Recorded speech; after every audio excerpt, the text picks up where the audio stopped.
Online బెట్టింగ్తో పోతున్న ప్రాణాలు, అప్పుల ఊబిలో చిక్కుకొని కుటుంబాలు ఆగం. రోజుకో 4 కొత్త యాప్స్ అట. నిషేధమున్న అమలు ఉత్తమాటే. యువకులతో పాటు ఉద్యోగులు, పోలీసుల్లోనూ వ్యసనం. ఆస్తులు తాకట్టు పెట్టి అప్పులు, అధిక వడ్డీ యాప్లోనూ లోన్లు. ఉన్నదంతా బెట్టింగ్ గేమ్స్లో పోగొట్టుకొని పీకల్లోతు కష్టాల్లోకి, వేధింపులు భరించలేక పెరుగుతున్నటువంటి ఆత్మహత్యలు, పిల్లలు చేసే అప్పులకు తల్లిదండ్రులు సూసైడ్. ఇక దేశవ్యాప్తంగా కూడా పట్టి పీడిస్తున్నటువంటి ప్రధానమైనటువంటి సమస్య ఆన్లైన్ బెట్టింగ్. వందల వేల కుటుంబాలు ఇవాళ ప్రాణాలు గాల్లో కలిసిపోతా ఉన్నాయి. నిన్ననే ఒక వార్త మనం చూసినట్టున్నాం. అలా పిల్లోడు 5 లక్షల రూపాయలు అప్పు చేసిండు. దేనికి అప్పు చేసినవరా అంటే ఏం చెప్తలేడు. సరే అప్పు చేస్తే అప్పు చేసినాం అని చెప్పి పొలం 12 లక్షల రూపాయలకు అమ్మాడు. 12 లక్షల రూపాయలకి పొలం అమ్మి 5 లక్షలని అప్పు కట్టి మిగతా 7 లక్షల రూపాయలు కూడా ఈయన అకౌంట్లోనే వేసాడు. కొడుకు అకౌంట్లో వేస్తే మళ్ళా అది కూడా ఆన్లైన్ బెట్టింగ్ పెట్టి మొత్తం అయిపోయింది. అవి కాకుండా ఇంకా మొత్తం స్నేహితుల దగ్గర, చుట్టాల దగ్గర అప్పులు చేసిండు. రాత్రికి రాత్రి మొత్తం వచ్చి ఇంటి మీద పడితే ఏదో ఒకటి చెప్పి సముదాయించి పంపించేసిండు. రాత్రిపూట తల్లిదండ్రులు ఆత్మహత్య చేసుకున్నటువంటి ఘటన. ఇట్లా ఎన్నో కుటుంబాలు ఇగో గాల్లో కలిసిపోతా ఉన్నాయి, ఆత్మహత్యలు చేసుకుంటా ఉన్నారు. ఇక విచిత్రమైనటువంటి ఇదేంటిది అంటే కొన్ని యూట్యూబ్ ఛానల్స్, కొన్ని ఇన్స్టాగ్రామ్లో ఉన్నటువంటి వీళ్ళంతా కూడా ప్రమోట్ చేసేస్తా ఉన్నారు. ఆన్లైన్ యాప్ బెట్టింగ్లు ఏవైతే ఉన్నాయో వాటన్నిటిని ప్రమోట్ చేసేయడం. ఇక ఫ్రీ యాప్ లోన్లు రోజుకి 4 యాప్లు కొత్తగా పట్టుకొస్తామని అట. నిషేధం విధించినటువంటి యాప్స్ మరి ఎట్లా వస్తూ ఉన్నాయి? ఒక యాప్ని నిషేధిస్తే మళ్ళీ ఒక 4 యాప్లు పుట్టుకొస్తున్నటువంటి పరిస్థితి ఇగో ఇక్కడ కనపడతా ఉన్నది. మరి ఎట్లా ఏమవుతున్నది? కేంద్ర రాష్ట్ర ప్రభుత్వాలు ఏం చర్యలు తీసుకుంటా ఉన్నాయి? వీటిని ఆపేదానికి ఇగో ఎటువంటి నిర్ణయాలు తీసుకుంటా ఉన్నారు? కొత్త చట్టాలు తీసుకురావాలా, జీవోలు తీసుకురావాలి. ఆగం ఆగం అయిపోతున్నటువంటి పరిస్థితి ఉన్నది. చూడండి, 10 రూపాయలకు కూడా 10 రూపాయల వడ్డీ. ఆన్లైన్ బెట్టింగ్ గేమ్స్ యాప్లోనూ మాయలో పడ్డవారికి చేతిలో ఉండే డబ్బుల విలువ తెలియడం లేదు. ఇందులో నష్టపోయిన వారిని గమనిస్తే మొదట్లో 100 రూపాయలతో మొదలుపెట్టే బెట్టింగ్ తర్వాత వేలు, లక్షల వరకు వెళ్తున్నది.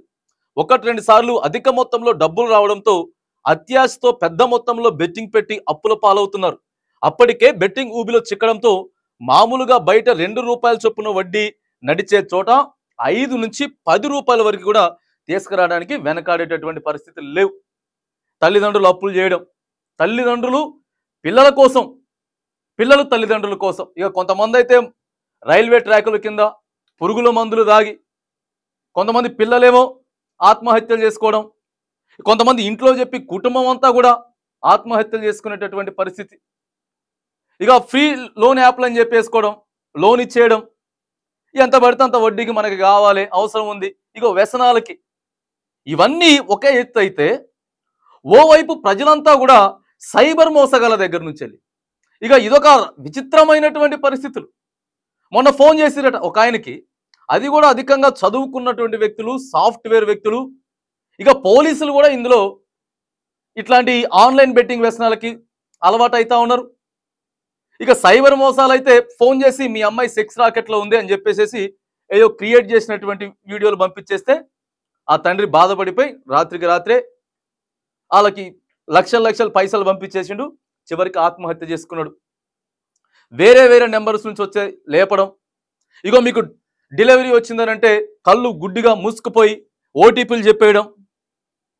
ఇవన్నీ కూడా ఓ వైపు ఏదైతే సైబర్ సిబ్బంది ఉన్నదో, పోలీస్ సిబ్బంది అప్పటికీ కూడా ప్రజలందరినీ కూడా అప్రమత్తం ఉండడం, ఆ తర్వాత అవగాహన కల్పించేటటువంటి ప్రయత్నాలు చేసినా కూడా ఇంకా సైబర్ మోసాలు పోతానే ఉన్నాయి. ఓటీపీలు చెప్పేస్తా ఉన్నాం, ఏ ఫోన్లు పడితే ఆ ఫోన్లు ఎత్తేస్తా ఉన్నాం. కుప్పలు తెప్పలు, వేల కేసులు ఇవాళ పెండింగ్లో ఉండిపోయినటువంటి పరిస్థితి. ఇక గతంలో ఏ కేసులన్నీ కూడా గెట్టుకాడ పంచాయతీ, లేకపోతే కొట్టుకున్న పంచాయతీలు, ఈ పొలం కాడ పంచాయతీ, ఇంకో పంచాయతీలు వచ్చేటి. ఇప్పుడు పోలీస్ స్టేషన్లకి అధికంగా ఇగో ఈ ఆన్లైన్ యాప్లకు సంబంధించినవి, ఈ సైబర్ నేరాలకు సంబంధించినటువంటి వందల వేల లక్షలు కోట్ల రూపాయలలో కూడా పోగొట్టుకొని ఇగో ఎవరి సాయన వాళ్ళు వచ్చేసేసి కంప్లైంట్లు పెడుతున్నటువంటి పరిస్థితి కనబడతా ఉన్నది. ఓ పక్క వ్యసనాలకు బానిస అవుతా ఉన్నారు. ఆన్లైన్ గేమింగ్ ఆడడమే ఎన్ని రకమైనటువంటి పరిస్థితులు ఉన్నాయంటే చాలా దారుణమైనటువంటి పరిస్థితులు ఉన్నాయి. ఇగో ఆన్లైన్ బెట్టింగ్ యాప్లు కుటుంబాలను బలి తీసుకుంటున్నాయి. నిషేధం ఉన్న ఫోన్లో రోజుకో 4 కొత్త బెట్టింగ్ యాప్స్ పుట్టుకురావడంతో యువకులతో పాటు ఉద్యోగులు, పోలీసులు వాటి బారిన పడుతున్నారు. అదే పనిగా బెట్టింగ్ చేస్తూ, ఆన్లైన్ గేమ్స్ ఆడుతూ ఉన్నదంతా పోగొట్టుకొని అప్పుల ఊబిలో కూరుకుపోతున్నారు.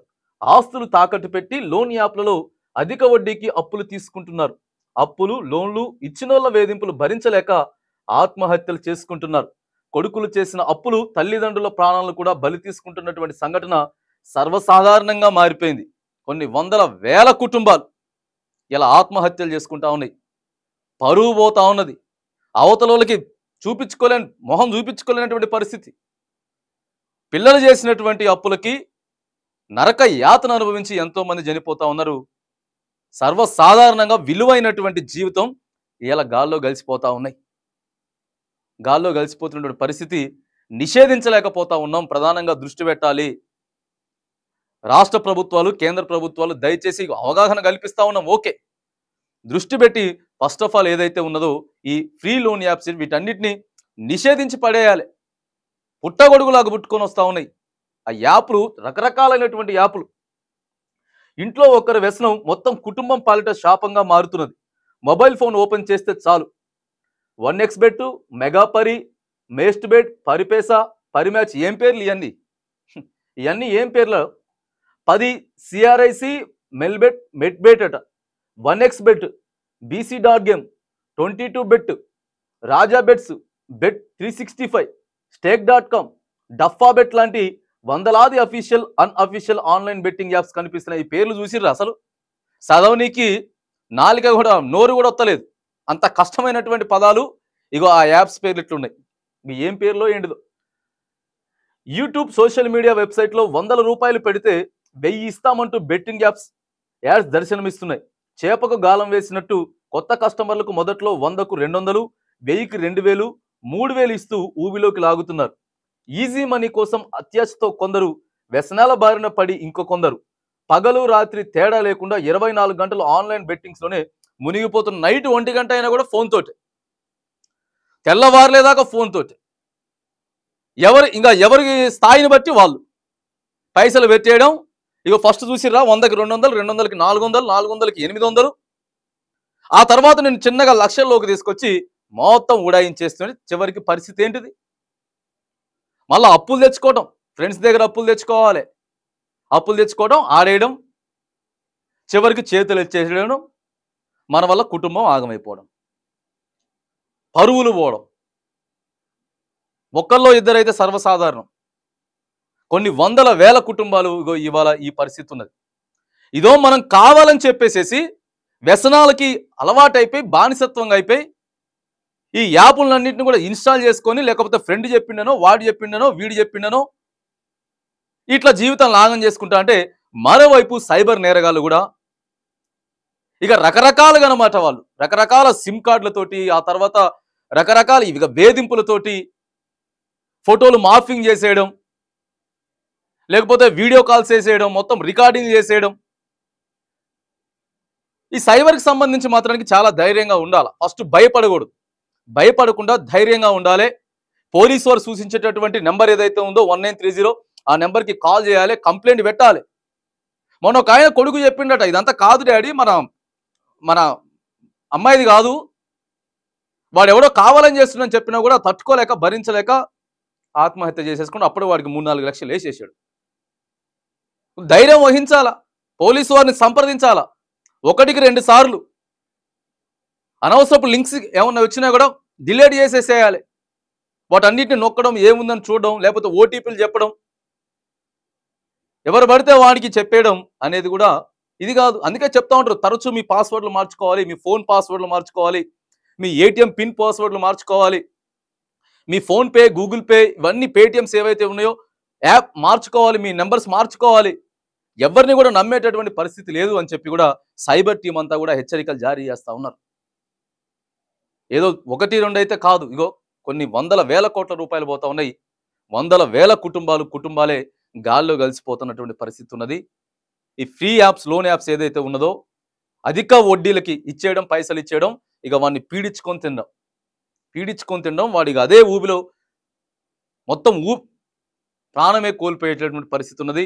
దయచేసి కేంద్ర రాష్ట్ర ప్రభుత్వాలు ప్రధానంగా ఈ లోన్ యాప్స్ అయితే ఏవైతే ఉన్నాయో వీటి మీద నిషేధించాలి. పుట్టగొడుగులాగా పుట్టుకొస్తున్నటువంటి యాప్స్ అన్నిటిని కూడా దయచేసి నిషేధించాలా. ఓ చట్టాలు, ఓ జీవోలు కూడా తీసుకురావాల్సినటువంటి పరిస్థితి అయితే మరి ఉన్నది. ప్రజలారా దయచేసి అంతా కూడా అప్రమత్తంగా ఉండండి. ఈ ఆన్లైన్ బెట్టింగ్కి ఓవైపు సైబర్ క్రైమ్లు ఏవైతే ఉన్నాయో ప్రధానంగా ఈ రెండు సమస్యలే దేశవ్యాప్తంగా ప్రజలందరినీ కూడా ప్రధానంగా యువతని పట్టి పీడిస్తా ఉన్నాయి. దయచేసి మీరు ఏది పడితే అది చేసి ఆగమాగం అయిపోయి ఇగో మిమ్మల్ని కన్నటువంటి కన్న తల్లిదండ్రులకు మాత్రానికి ఇక వాళ్ళ బ్రతుకులు ఆగమయ్యేటటువంటి పరిస్థితి చేయకండి. నువ్వు రూపాయి సంపాదించకపోయినా పర్లేదు కానీ నీ వల్ల వాళ్ళకి పరిస్థితి ఇలాంటి పరిస్థితి వచ్చేటట్టు మాత్రం దయచేసి చేయొద్దు. అప్రమత్తంగా ఉండండి. ఇలాంటి వాటన్నిటికి కూడా దూరంగా ఉండాలని చెప్పి కూడా మనం హెచ్చరిస్తా ఉన్నాం.